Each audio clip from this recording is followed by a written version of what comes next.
Okay, so we get started then. Okay, thank you all for being here, and welcome to this panel about microdosing. Before we dive in, I actually want to take a few moments for all of us to ground ourselves again after lunch here in this space. So let's take a couple of deep, nourishing breaths through the nose. If that feels good for you, please close your eyes. Just filling our lungs, nourishing every cell of our body with the breath.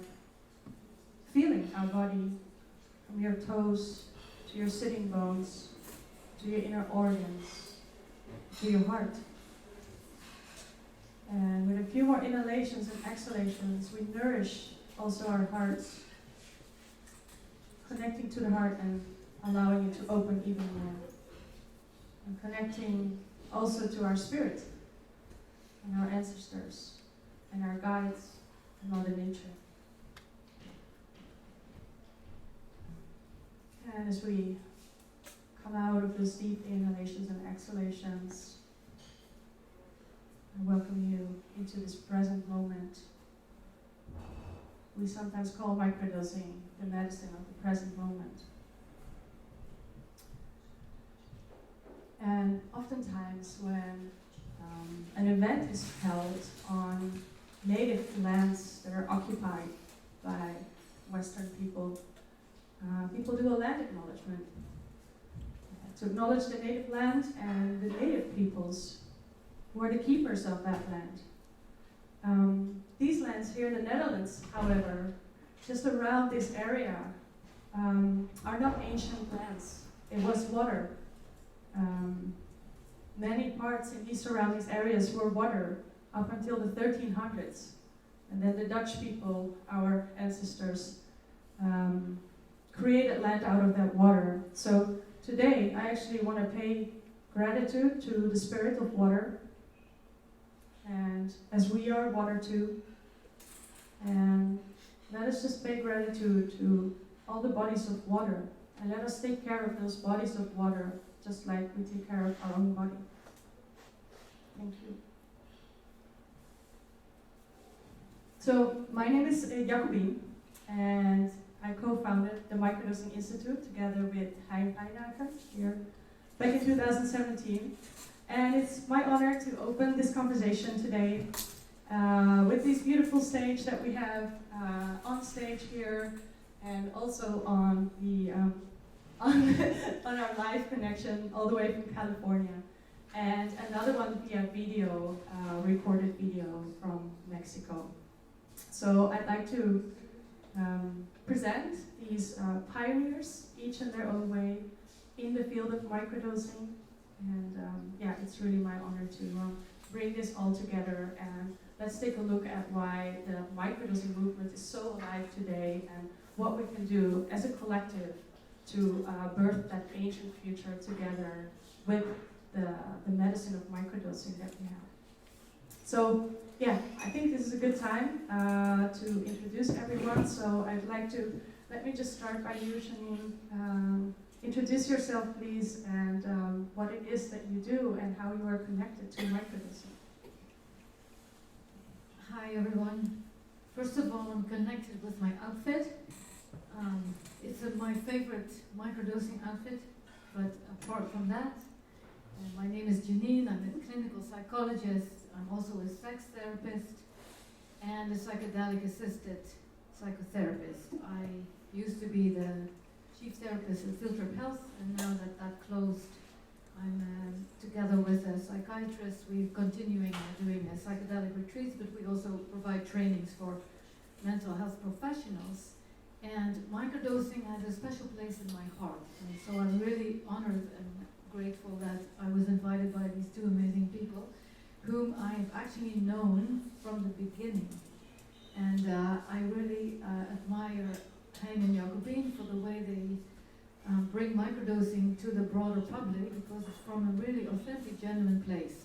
And I can only hope that I can contribute that in my therapy practice, and I'm happy to share my experiences and a little bit more of history during this talk. Did I answer your question? Yeah? Okay. Yes, please. Hein, would you like to continue? So my name is Hein Wijnaken, co-founder of Microdosing Institute and also co-founder of Microdose.nl. My journey went from when I was 17, exploring magic mushrooms and having my first insight that I didn't have to take my story that I told myself too seriously, and that I was more than just the story I told myself. And so I became a psychonaut and inner traveler for 30 years, and did NLP, neuro-linguistic programming, coaching, education for that, and then I stumbled upon microdosing in 2015, and was very skeptical about that at first. Wanted to explore what the pros and cons were, and mapping out why people are microdosing. So exploring for myself, and came in contact with Jim Fadiman back in 2016 already, and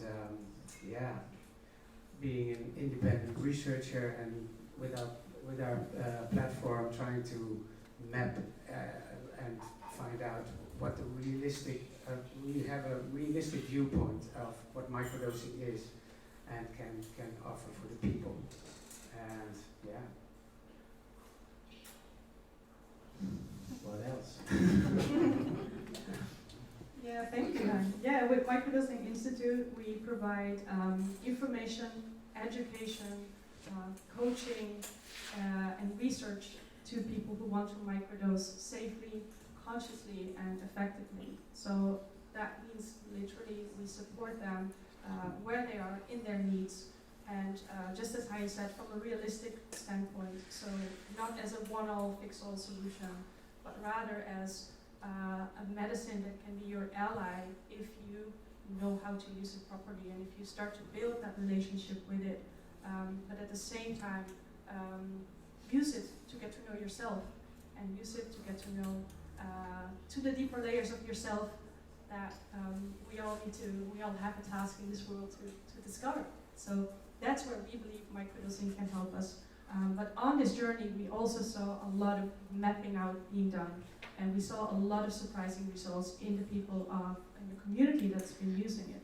So that's why today we are going to look at microdosing through 4 different lenses: through the lens of citizen science, through the lens of ancestral wisdom, through the lens of mental health, and through the lens of what is the last one, community. So. And someone who has really inspired us to start doing this work is the man who is here with us today on video. So I would like, Jim, for you, if you can also please introduce yourself and your work, and especially how did microdosing become a part of your professional path, and how did you somehow ignite this big leap in the microdosing movement today? Can you speak to that, please? Okay. Yes. I just get introduced. No, I'd like you to introduce yourself and your work, please.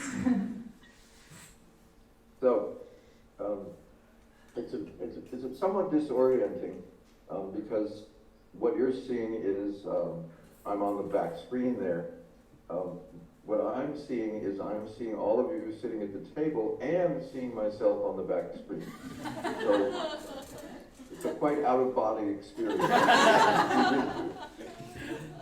Both electronically and kind of psychodynamically. So I'm really the kind of the, I'd say I'm a serious citizen scientist, and what I do is observe and collect and look for patterns of use, and that's what I did when I started looking at microdosing, and that's what I'm still doing. The wonderful thing is now that the people, like the people on the panel, have really brought it into the culture in a very large way, and that we're beginning what are time and over groups and really over countries. So I collect reports. I collect reports from users and coaches and groups, and I describe interesting results on podcasts and interviews and things like today. I'm often asked to be part of trainings, so I get to meet a lot of the people who are learning how to make microdosing much more successful than just taking it on your own. Right now, I'm writing a book with a friend, Jordan Gruber, which we're calling Essential Microdosing, and it's very hard to write a book about microdosing because we keep stopping as new material comes in. And I don't have clients, I don't work with specific substances, I have no organization, and I'm really, unfortunately Amsterdam is one of my favorite cities, but it was a little hard to get there this morning, so this is the best I can do. So very happy to be with you all, and of course, I've also been involved with the Transpersonal since its inception. So this is kind of like coming to a family event, and the two sides of my family are sitting down at these long tables together, and it's really nice to see all the relatives at once. Yeah, thank you for being with us, and this truly does feel like family here. Yeah. One question for the audience before we continue. I would like to know who has experience with microdosing. Can you raise your hands? Okay, it's about 70% of the room. That's great. Yeah.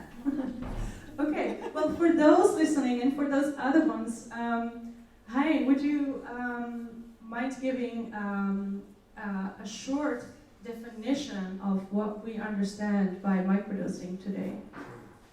Well, microdosing is taking a very tiny amount of a classic psychedelic, like for instance psilocybin-containing mushrooms, truffles, or LSD, or legal analogs of LSD, San Pedro, or ayahuasca.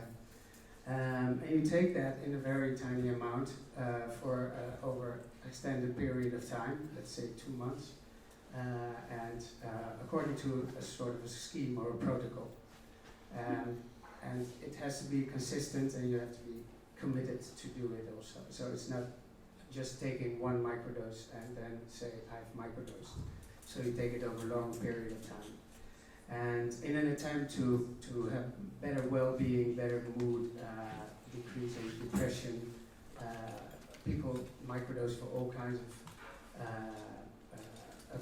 of reasons, but I believe that what microdosing does is restore the connection link between yourself and the source, or let's say the spider. I think the spider, if you connect to that what creates what the source and your intuition, then all kind of benefits can happen. And so that's why all the benefits that you see on the media and what people say, it doesn't count for everybody. So it's it has all kinds of benefit. But if you live in Silicon Valley, you take it for creative purposes, then okay, you can get creative. But if you take it for depression, it's all about the intention behind it. So it's very important to have an intention of why you're doing it and where you want to be connected to. So in short, that is what for me is microdosing. Can you just maybe also mention what the main benefits are that we have seen in our community? So the overall benefits, why do people come to microdosing? Yeah, I came up with 27 benefits, but what I like to say is that the main benefits people have, if they have a positive experience, is that they feel more connected to themselves, to nature and their surroundings, and that they feel more in the present moment. And those two anchors or pillars will lead to all kinds of benefits, and that is very personal for everybody. And of course you can say, okay, better mood, healthier choices and better sleep, and decrease in depressive state, or those kind of things. But I find these two most important to mention always, because Thank you. Yeah, great. We have also seen since Jim, since your book, The Psychedelic Explorer's Guide, came out in 2011, that's how many people in the Western world first heard of microdosing and first decided to give it a try and do an experiment with the protocol, the research protocol that you provided. Can you talk a little bit about this protocol? And I would also like to know, what do you think, why did microdosing become so popular? And how did this microdosing movement from starting from your book came about? Can you talk about that? Well, it's a wonderful question. Why is it popular? Because we know how things get popular these days, and none of those apply to microdosing. There's no TikTok influencers, no media stars. Most of the literally hundreds of psychedelic companies ignore my. It's going to be possible.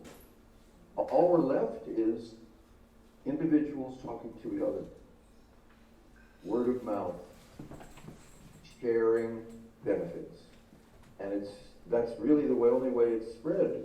And if you think of yourselves and all of us here, that's what's happened. We don't promote. There's really almost no advertising. We're not really invited to scientific conferences. Having dealt with some of the scientific journals, they're very uncomfortable with information that comes from thousands of individuals who are not in a laboratory. So we are by default a popular movement, and we're a popular movement across the world. Even like 5 years ago, when Sophia and I were collecting some information, came from 51 countries.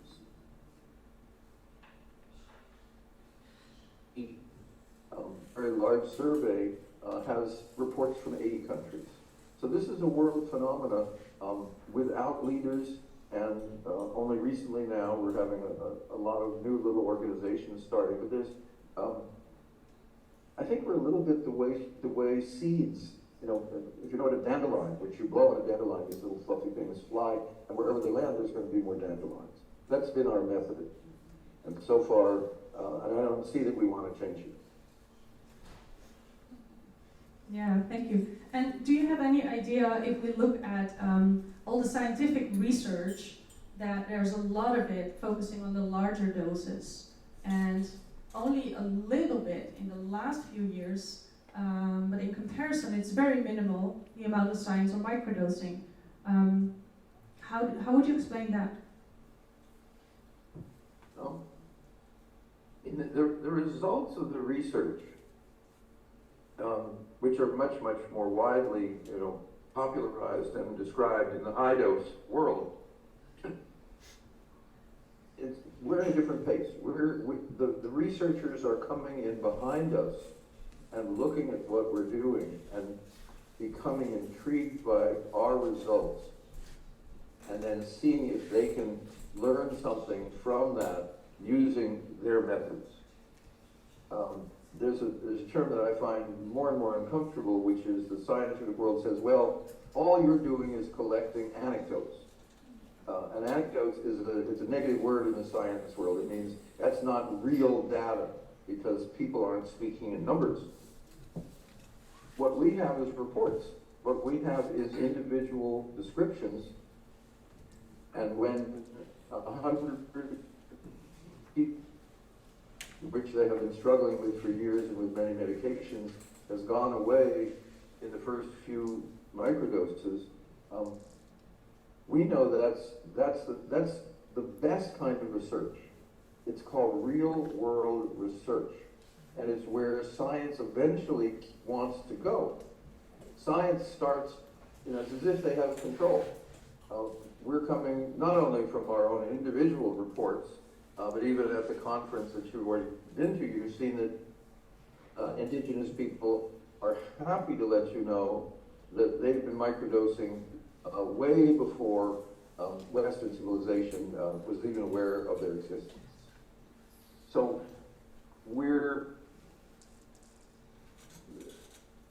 mean, I have a lot of friends who are in research, and I really like them, and they're really nice people, and I understand that they need to do what they do. But it turns out that, at least for microdosing, research is following the cart. It's not leading. It's not the horse that's drawing the cart, and that's fine because the research is filling in behind us things that we are curious to know. Yeah, yeah, absolutely. And I like what you said about the anecdotes, that is really bringing it back to the human experience. And like we're all having these super valuable human experiences that science is trying to make sense of.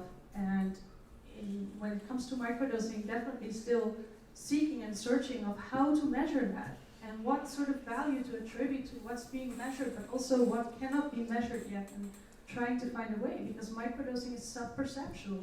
So this is where we're currently at. I also want to acknowledge here that we are talking now about microdosing and its popularity that has been ramping up since 2011.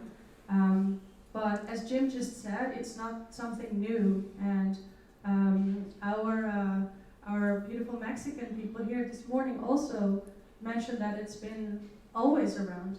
And it's part of the history, and it's part of our ancestral worldview, just as many other medicines. So here I would like to introduce our last panel member. So she's not live with us, but she's on video, and her name is Social Ashe. She's a 5th generation Mazatec medicine woman, and she's on our team at the Microdosing Institute as well. And she will introduce herself and also give her definition of microdosing from the Mazatec tradition.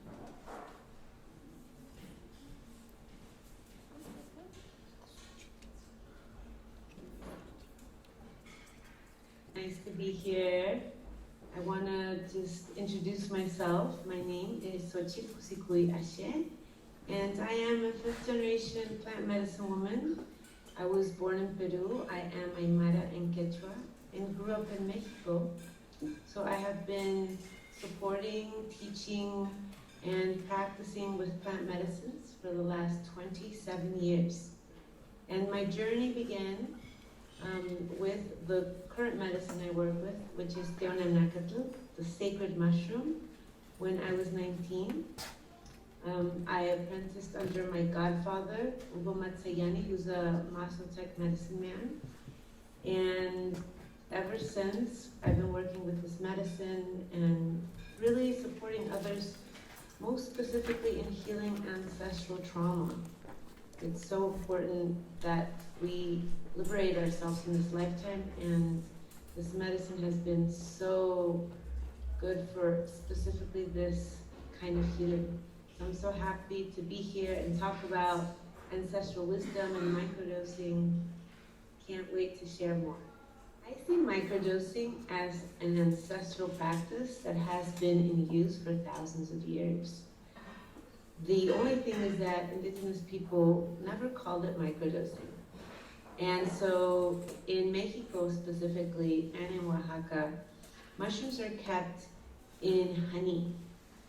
And we are able to grind the mushrooms and put them in honey and keep them for a long time. And so when somebody comes and they might have either a physical or emotional ailment, we give them little bits of the honey with the mushroom.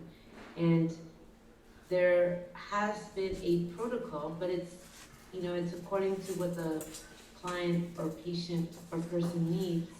So I'd love to talk about this because even though microdosing has recently become very, very popular, it is also important to recognize that it is not a new science. But I am actually really happy that we have protocols to follow. But how wonderful that we can mix ancestral healing, the wisdom that has been held for so long around these medicines, and microdosing and science and research. We can take a holistic approach and microdose, and understand that this medicine, even though it is given to you or you are taking it in small amounts, it still has a spirit that is here to support you fully in your life. I share that in the Masotech lineage, just as in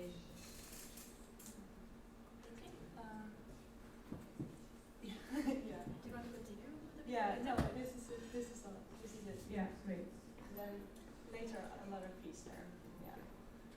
Yeah. Yeah. So let's see if we have Jim also back on screen.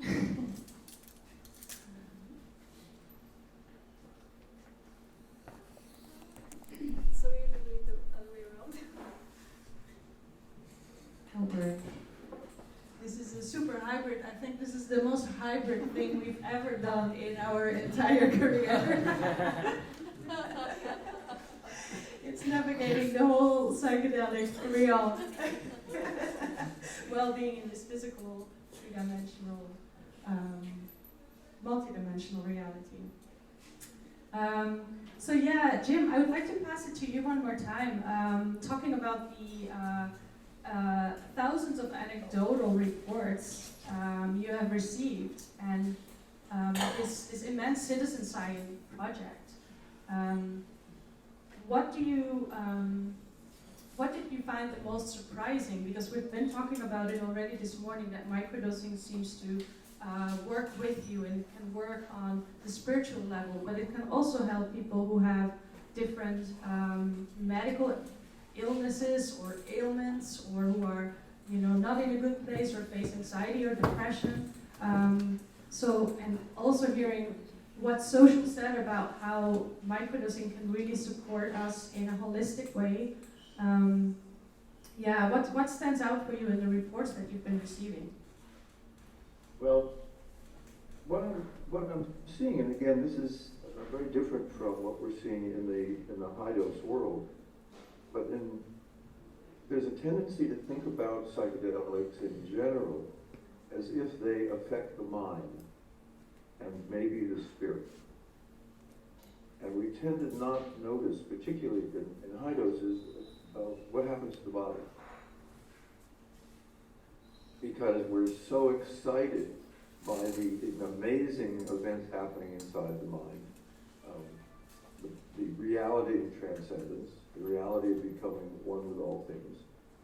So microdosing started really in that same vein, which is what were the benefits? And the benefits predominantly can be very well summarized as people feel better.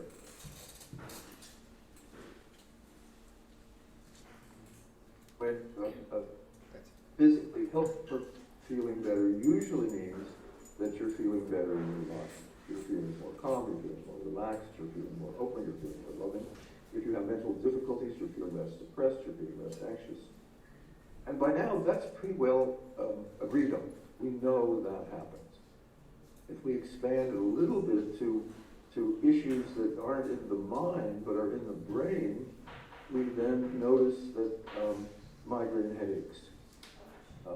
By now, when people say, well, if I use a microdose, will it help my migraines? The answer is yes. And it will help migraines to be far, far less. Migraines don't go away. We don't know what causes them, but we know that microdosing makes life bearable. If we go to something harder, again, it's still in the brain, and cluster headaches are the worst pain human beings can experience. And over the years, the community of cluster headache sufferers have moved from taking huge doses, 5, 10, 15 grams, and it alleviates the cluster. Over the years, I've watched them cut the dose down and down and down. Now they're actually taking somewhat kind of large microdoses for the same effects. So, and this is mind-boggling in the physical medicine world. But what I'm now finding is just more and more and more conditions are helped by microdosing. And rather than think of it as a mental phenomenon or something that affects the mind, body, the mind, spirit, it's really the body, mind, spirit. Because except in academic and kind of medical worlds, there's no specializations. The body doesn't specialize. It's a single unit. And what we're seeing, well, I'm looking now, let me just say what happens in my world. The last week or so, I have had 2 reports of people who are microdosing to improve their epilepsy. And what we're seeing is less seizures, and in one case, periods of headaches have gone, and we're seeing improved mobility, improved motion. That's the kind of thing where researchers would never think of it in the high-dose world, because in a sense, that's pointless.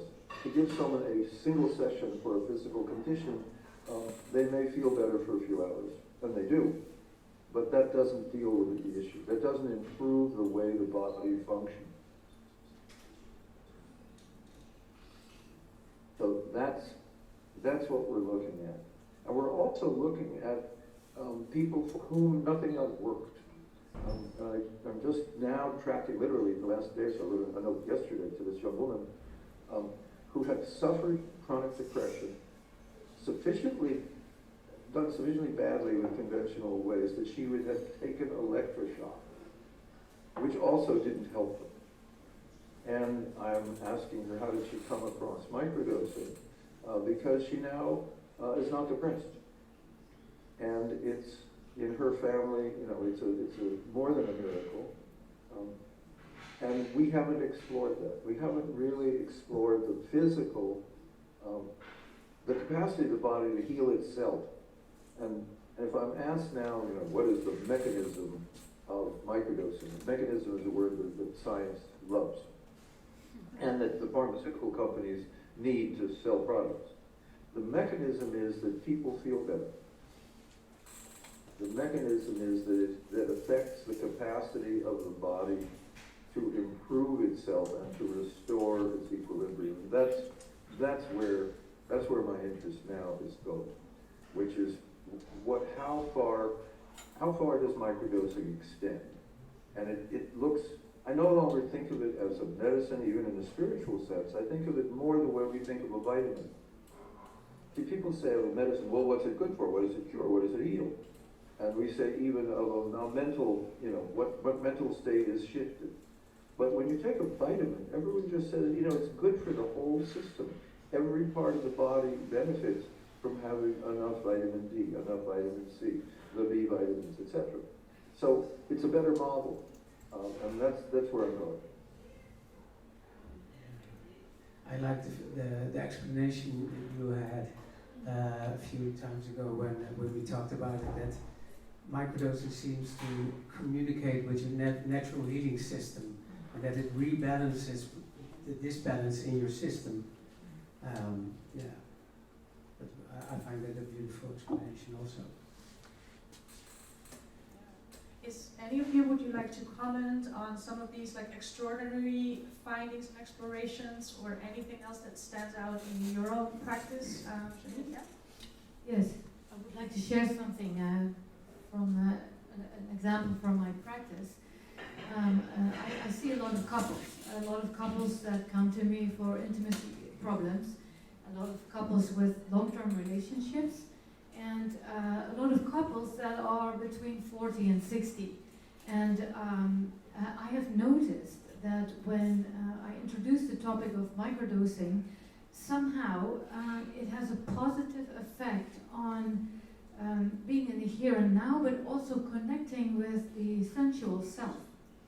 So I feel it can be very valuable for relationships, not only to connect better with your body. And then I like the example that you mentioned of Jim, that it kind of restores the inner healing intelligence balance. Well, I have seen that, because I don't know how much you are aware of women my age, but somehow we get out of balance hormonally, and it has very positive effects. And I can share this from my practice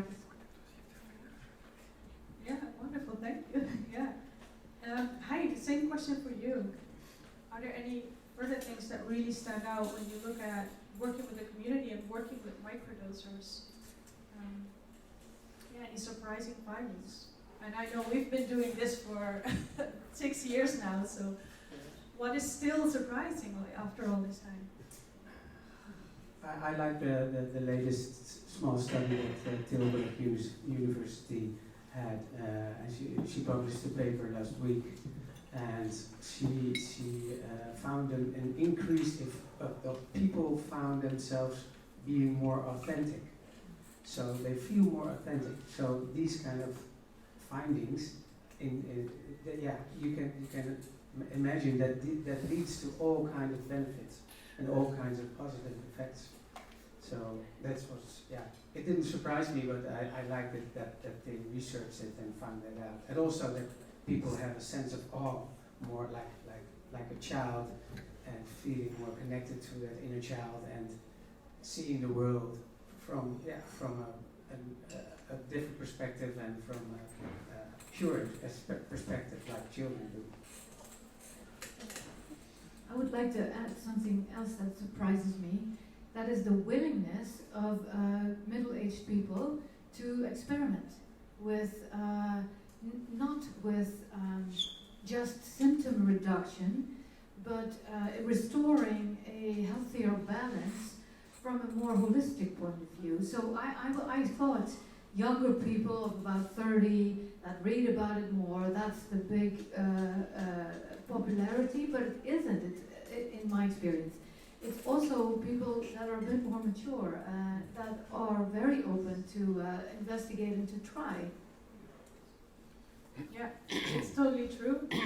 In our programs, we see quite a few 70 plus community people, very open, very willing to try.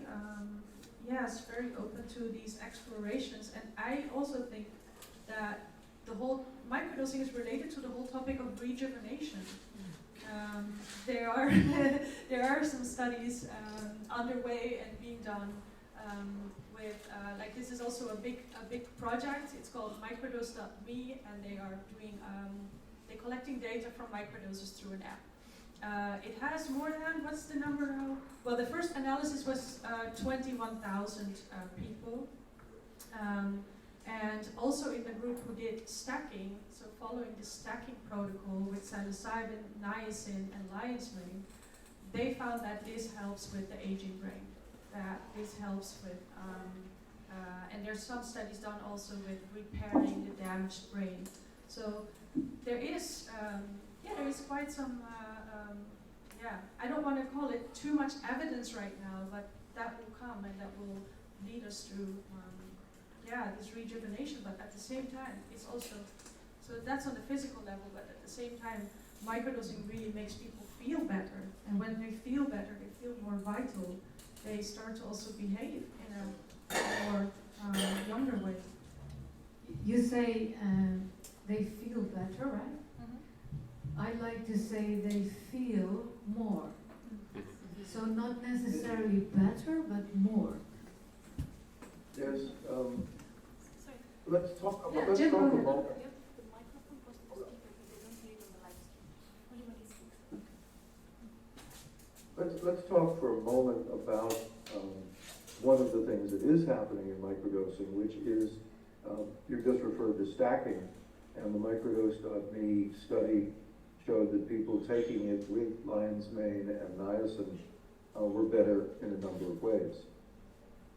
We have just begun to pay attention to what microdosing should be with. And the first round has been other mushrooms, which no particular reason for that except that people interested in microdosing tend to also be interested in mushrooms. Now there's a whole another way of working with stacking, which is with herbs. And I'm working with a friend who's trained includes a lot of Chinese medicine, and herbal concoctions or tonics, as I think is the term in English, is a mixture of herbs. That's very popular also certainly in German pharmaceuticals and other areas. It's not at all popular in the United States because it's not United States medicine hates mixtures because they can't study them the same way. But real people, and so we're seeing there may be ways of focusing the microdose in particular directions depending on what the herbal or mushroom or basically additional item stacking is with it. And we're really at the beginning of that. And it's again a very exciting thing because we have probably not begun to go back to the indigenous people around the world who microdose and say to them, what are you using it with? Not just how are you using it. So that's a whole new area that I don't think we're right at the beginning. And so, by the way, any of you who are in the audience who are using microdoses in an interesting way, or if you have specific events either in your life or people you know, let me know. I am nourished by people's unusual experiences, and that's how we tracked just amazing stories. People recovering from strokes, for example, brain damage. There's nothing in the medical world that recovers brain that is damaged. Microdosing does. So we're just again beginning in a whole lot of really remarkable areas. Yeah, thank you for mentioning that. And I think we can maybe add a few more interesting fields that the microdosing community came up with. And I think it would have never, if we had to wait until the medical world or the classical Western medicine paradigm would study this more, we would never reach these great results. And I think one of them is ADHD. Also recently there was a study done out of the Netherlands where I think it was 3 out of 4 participants in that study saw a huge reduction in their ADHD symptoms, and they also saw a huge increase in their well-being. So it was not only that they had less, they suffered less from their ADHD and they were better able to focus and perform, but they also felt much better about themselves. So I think that was a great result that we saw. We also see a lot of exploration now happening around the theme of motherhood. So, of course, becoming a mother, the process of giving birth, but everything that happens before and after that is such a huge change for a human, and especially for the mother who's seeing so many changes in her body, in her hormonal system, and then in the way she's showing up, of course, for her family, for herself, that this can be very challenging. And this is also an area where ancestral medicine has always played a huge role in the indigenous cultures. But we in the West did not really have adequate support for that. There's really a huge gap. And in our community, we see that young mothers are actually going to microdosing. And this is something we will never see studied by the scientific world, because there is they're afraid of risks. They're afraid of making a group of mothers who are breastfeeding and then putting them on psilocybin or some drug. So this is where the community is now doing their own citizen science and their own community research. With some of our community members have set that up.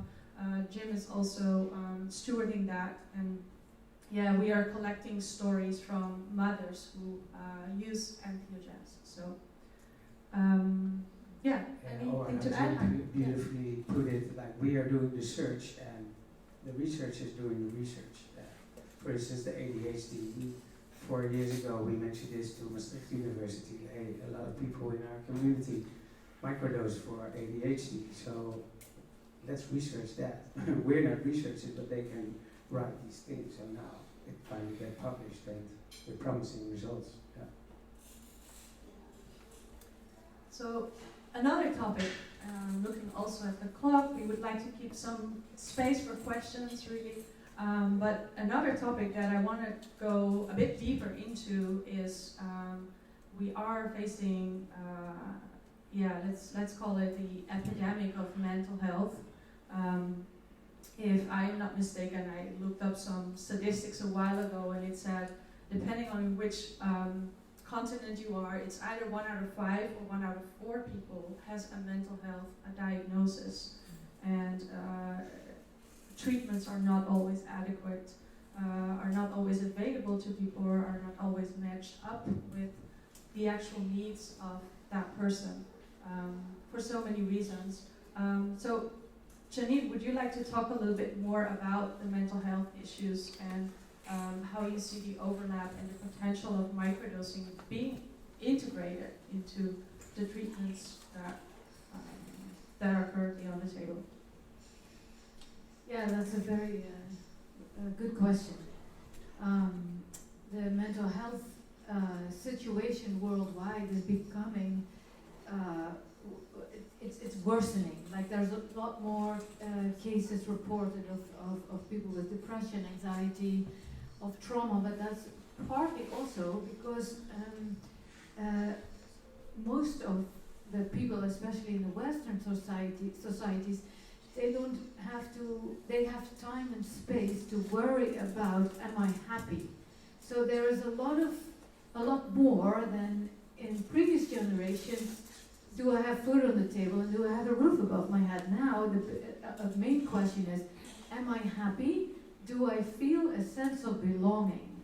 And with COVID, that kind of exploded, because as feeling a sense of belonging is the #1 predictor of happiness. So if you don't feel you belong, there is a feeling of emptiness inside of you. And I'm not saying that microdosing can cure this, but microdosing definitely helps with feeling connected, and that starts with nature, or that starts with oneself. And so I also believe that people are now, in this time, they are sick and tired of side effects of traditional pharmaceutical medications. There's so many side effects, and actually, most antidepressants you need more of it, longer time. It's really difficult to taper it off. And so people are also reading more about what are alternative methods, what are holistic methods. I don't know if I'm going off topic now, but I certainly think that this is a time where people are looking more to how do we preserve nature, what is available to us from nature, instead of looking for artificial ways to reduce symptoms. People want to feel more connected. They are aware of a feeling of emptiness within themselves, and I believe plant medicines can and already do play a role, an important role, and it will only get bigger, I think. Did I answer your question? I hope so. No.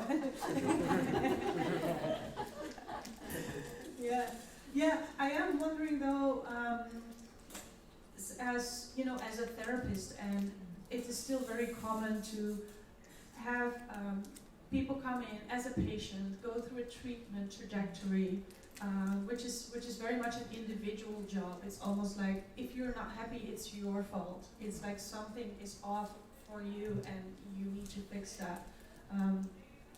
We also see now, many of us already learn that we are wired to connect. We actually function. We are interdependent, and I think we want to be healthily interdependent.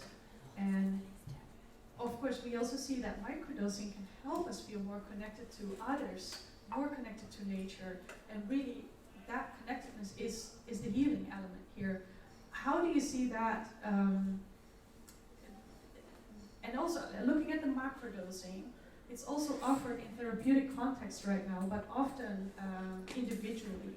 So I'm really curious, like if we're looking into the future, hopefully the very near future, how can we integrate microdosing in the healing paradigm that we have right now, or do we just need to flip it all over altogether? Well, Yeah, Jim, go ahead. I don't think we can avoid it. It's a little bit, when we talk about the kind of world of mental illness, it's really not about mental health. A lot of it is because it's realistic. When people say to me very often, I'm depressed, or I have a friend who's depressed, or my child is depressed, I say, first question is, are they depressed, which means when wonderful things happen, they don't enjoy it? Or are they sad because there are real things that when they understand them, their life looks worse? And that sadness is from individual events, but also we have just been through one pandemic, but what we got was a look at what it's like when you look at the whole planet, and the future doesn't look very positive. It's appropriate to be sad. It's also appropriate to do something about it individually, and microdosing does that, and it's appropriate to do something culturally, which we're doing with meetings like this.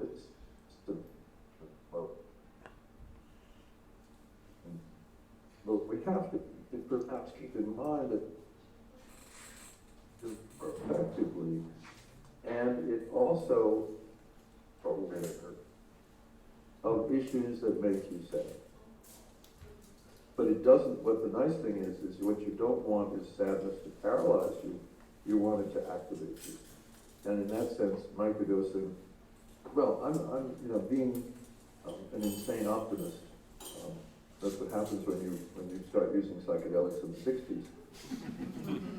You have this lifelong optimism built in. It seems to me we should be saying, what do you need to have a healthy life? And what we know is you need exercise, you need sleep, you need food, you need relationships, and you need microdosing. Straightforward. And microdosing can be most easily done. That's for sure. It broke. So that there's no, so that you're in control of the resource, just as you want to be in control of your food or your, heating and lighting. And if we start from that position, that is what normal is. It's part of the exercise, food, relationship group. We may have, it's very, very tempting to get caught in the medical model group versus other medical systems which are whole person driven. That's enough of that. Yeah, thank you. I really want to reiterate that whole person driven way of healing. Yeah. Did you have anything else also to add to this point, Jeanine, from your experience in the mental health industry? I did. I had a great point, but I forgot the beginning of the story. Okay, then what I want to do is show one more piece of video from social. She's also talking more about, in the last part of the video, she's also talking about what it means to heal and what it means to use sacred earth medicines to heal, and really how can we take that approach from the ancestral perspective and from the holistic perspective.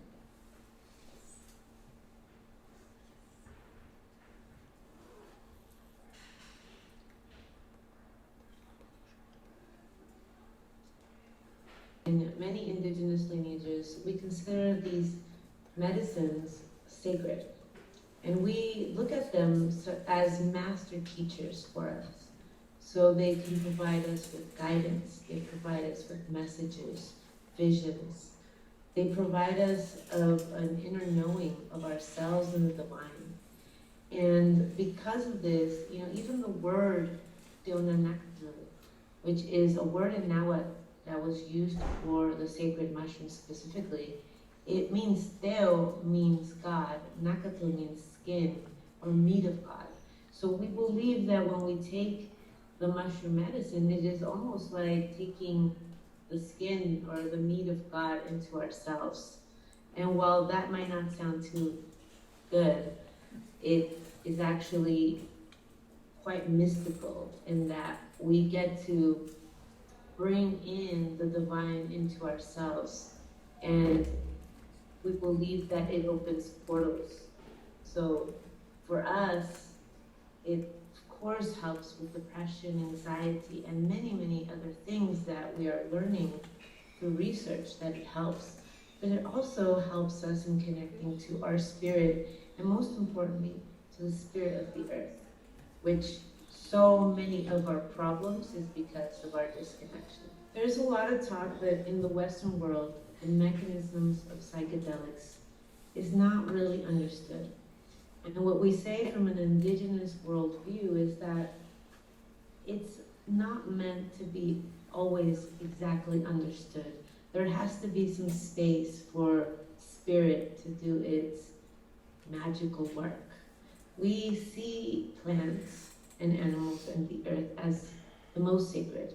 And so we've been taught that in terms of intelligence, right, and evolution, humans are on top, and then animals, and lastly plants. We have a worldview that's actually quite the opposite. Plants possess the most intelligence, then animals, and lastly us. So when working with these plants, fungi, these psychedelics, these sacred medicines, we have to understand that what they're sharing is a level of intelligence that even science is yet to fully comprehend. And so what an incredible honor that we get to work with these medicines, even though science can't exactly know everything. We can allow ourselves to be guided by spirit and know that there is an even bigger bank of knowledge, that it is yet to be discovered. And that's why, people are talking about plant medicine, psychedelics, like we're in a renaissance. And I say, I don't really like the word renaissance. How about this? We are evolving, and this is our new evolution with the support and love of these sacred medicines for our path. Those of you that have a call to bring this ancient future alive, a future that includes the deep honoring of the earth, its plants, its animals, and all its beings. I would say my message is, what a beautiful way to expand your consciousness so you can prepare to be a leader in this movement. What a beautiful way to interact with these plant medicines, these psychedelics, this fungi, and treat it with the utmost honor and respect so that it can guide us, it can tell us. These master teachers are exactly here for that reason. Yes, this is about our individual healing, of course, but it's also about our community and earth healing. There is a bigger picture here. I am sure many of you have read multiple books, have heard many, many podcasts, and have even, seen some articles about how plants, they grow where they want to grow. They have their own intelligence. And maybe just considering that this, so-called renaissance is actually completely a plant strategy to get us to finally create the world we all dream of in our heart, this heaven on earth. And so, congratulations. May your path with these medicines be one of great respect and honor, not only for the medicines, but also for the cultures that, at the risk of their lives, because of colonialism, have kept these traditions alive, and we're still learning so much from them. So thank you so much.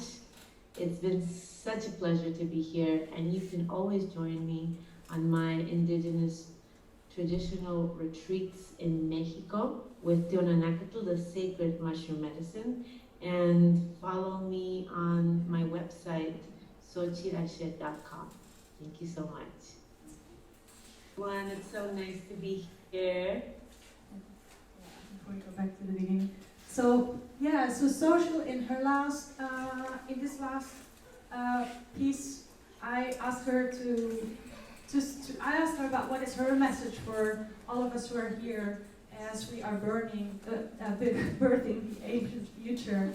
And we've heard so much already since this morning, so many perspectives, so many ideas, so much inspiration, and so much of it comes back to our connection to the earth. So I really just want to mention that, and that is also how, that's one of the things that these sacred earth medicines, I think, are doing on the deeper levels, on this, this underlying agenda, this bigger mission that maybe we are all part of.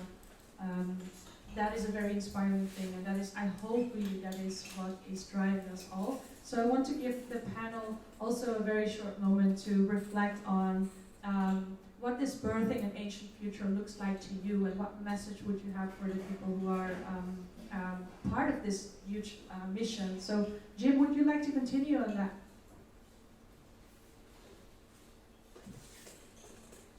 Did you hear me? Not clearly. Okay, I would like to know from all of us on the panel, as we're closing this part of the discussion, what would be your message to all of those who are birthing the ancient future together? And what role could microdosing and the microdosing community play in that?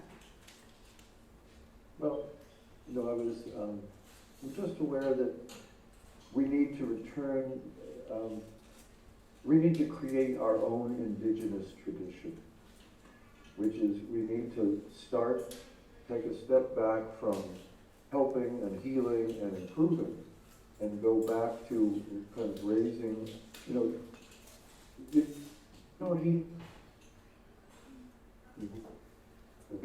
children, and they grow up for protection, and you just try to prove yourself. Different model than show some breaks and then see if we can fix it. And I think we need to be coming from a kind of organic growing model rather than a healing model. And when I was saying, not quite, when I was saying, let's put microdosing and good sex and relationships and good food. I was reflecting on, having never said that, how much good sense it made to me that what we need to be is integrating these substances into whatever our culture is, rather than becoming specialists and making ourselves and what we're doing in a sense special. If you think about it, there's no vegetable specialists. There's no, milk specialists. It's available for the culture. It has benefits. The goal is how can you make it more easily and available without fuss. And so that's just a different model that I'm really this morning particularly, reflecting on the non-Western or non-Western experience, where we might be headed. Actually, if you think about it, coffee used to be something originally it was for staying up all night and praying without going to sleep. That was its original use. And then it got into coffee houses and it became part of political activism. And now it's just coffee. It's part of the culture, it's part of the world. Again, you don't, say, well, I need to go see a coffee specialist. Okay? We think that's absurd, but coffee is fantastically complex drug with a fascinating, amount of uses, and so forth and so on. So I'm just saying we need perhaps to acknowledge that we're going to eventually, hopefully, put all of us out of business if we're successful, and that's my goal, and all the other things I do as well.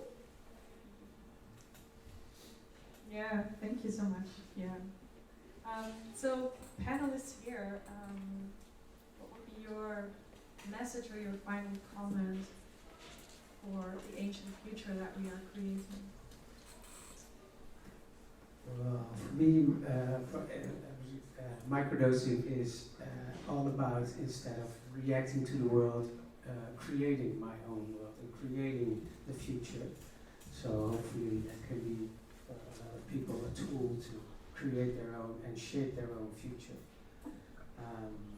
So yeah, that's really what the title means for me. Thanks. I was a bit taken by surprise by this question, so I was thinking, what am I going to answer? This is such a big one.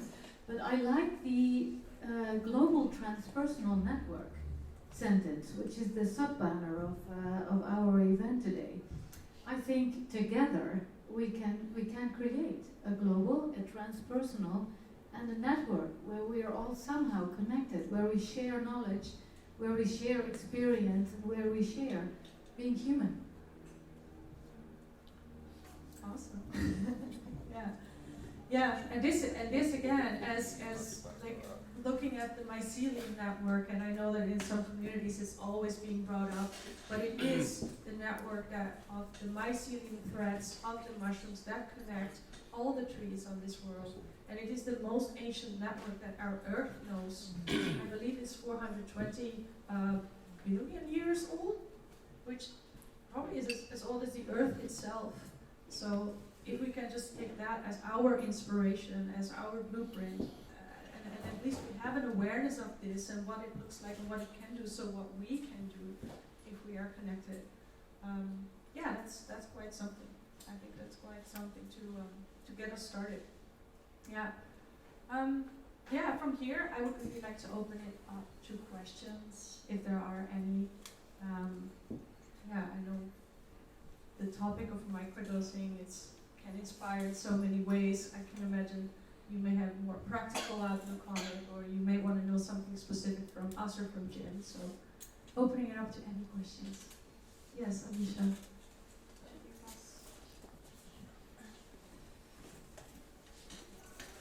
Hi, my name is Alicia. I work as a microdosing coach in the Netherlands, but also in other European countries.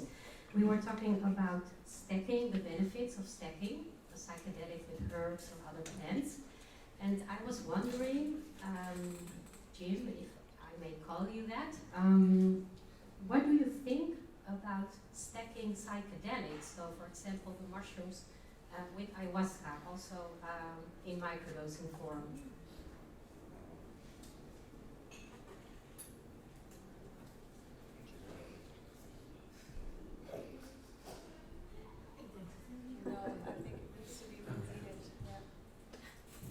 Did you hear the question, Jim? What do you think about it?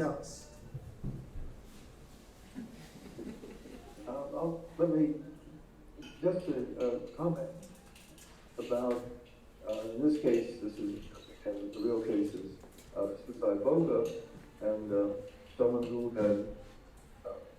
had a sleep disorder. They had not had a good night's sleep since they were 9 years old.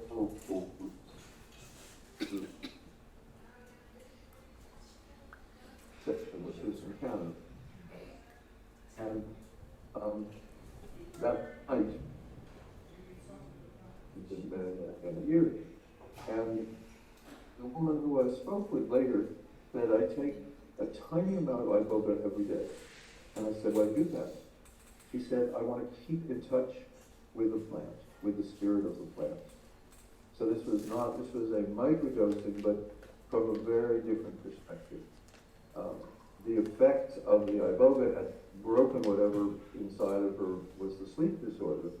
That wasn't her concern. But she felt that this was a relationship that she had entered into with the plant. And certainly ayahuasca, that makes a great deal of sense. I know a lot of people basically feel that once you have taken ayahuasca in, you have planted it inside yourself and it grows. And the spirit of ayahuasca, therefore, is part of you. And therefore, being in touch with the part that is ayahuasca seems to be a good thing to do. I find it an interesting question too, but we're yet to discover what compounds works best for what, and that's the main question we get a lot. Like, okay, I'm depressed, what should I use? Which compound should I use? So the next step will be maybe combining these two, but I think they all have their different expertise and intelligence that has to speak for themselves. I don't know. I'm not there to experiment the different compounds yet. I think there is always, like, no matter what the reason is or the motivation to come to microdosing, I think there's always a lot of value in exploring your relationship with one medicine first, and to really see how that serves you through the depths, through the highs and the lows, and what it teaches you before adding another one. But of course, I know there are lots of traditions where, for instance, cacao can really be a conducive medicine or a teacher that teaches about other plants. And so there are many, and the same as the tobacco, Natasha knows, right? They teach people about other medicines and about combinations. So there is lots of potential there that we absolutely can learn about. But I think personally, I've always benefited a lot from deepening one relationship with one medicine rather than starting to combine, and I kind of see where that takes me. But yeah, that's yeah. Any further questions? So I'm wondering about. I know that in Netherlands is legal. What about the legality of this in the whole Europe or other parts of the world? But Europe, let's stay to the Europe. What do you can say about this? Well, that's such a sort of a gray area. So there's a EU treaty, trade treaty that says that every legal product in Holland we can ship and export legally in other EU countries. But then so let's say I ship the truffles to Spain. That's legal, but depending on the country, they have their laws themselves. So reselling may not be good. If you are a customer, then importing it, that can be illegal in certain countries. Like for instance, Denmark is now very strict.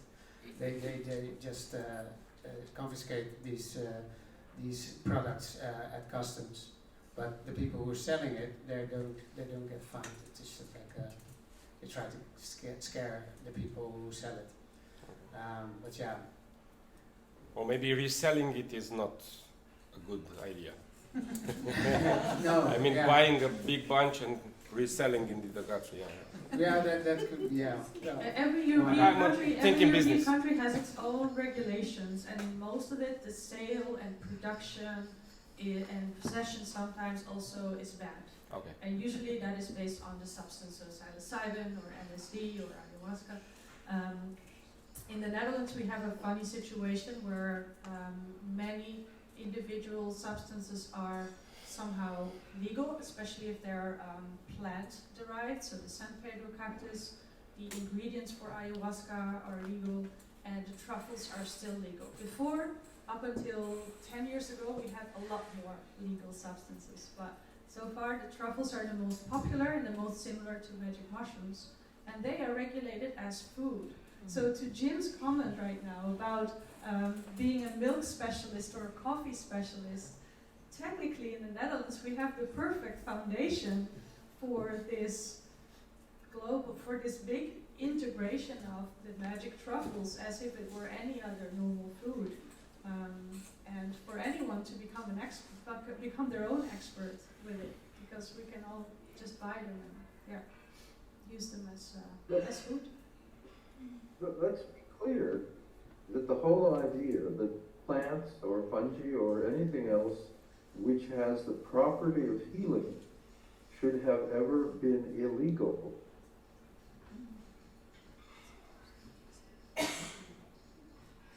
And but we're in the first step of recovery from this particular mental illness, and certainly the United States is to blame almost entirely for bullying the rest of the world into making the substances that it didn't like, for political, not medical reasons, illegal. And we're just recovered from that. And country after country is saying, you know what? We don't really need to make beneficial things illegal. It doesn't fit the system. It doesn't fit the way human beings are. And so treating it as food seems to be a good step forward. I hope we'll be able to eventually just treat it as plants. As I pointed out before, that one of the nice things about psychedelic plants and fungi is they've never known they're illegal, so they continue to be.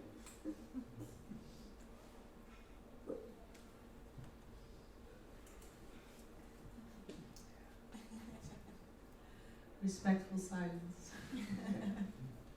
But can you repeat, Jim? There was a little breakup. So after you said the fungi don't know they're illegal, could you repeat what you said?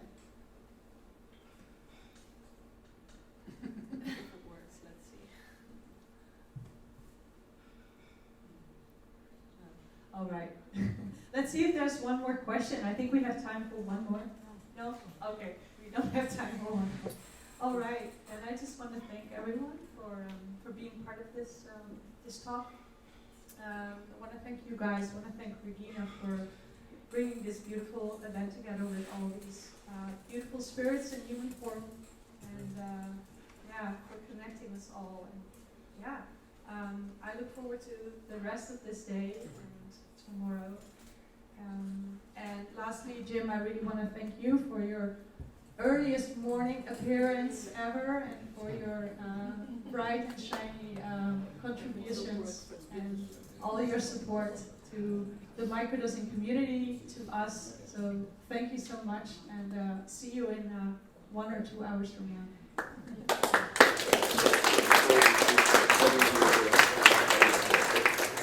It's a rare moment for me to get up this early and to be with such wonderful people. And so thank you very much for this opportunity and to be with such friends.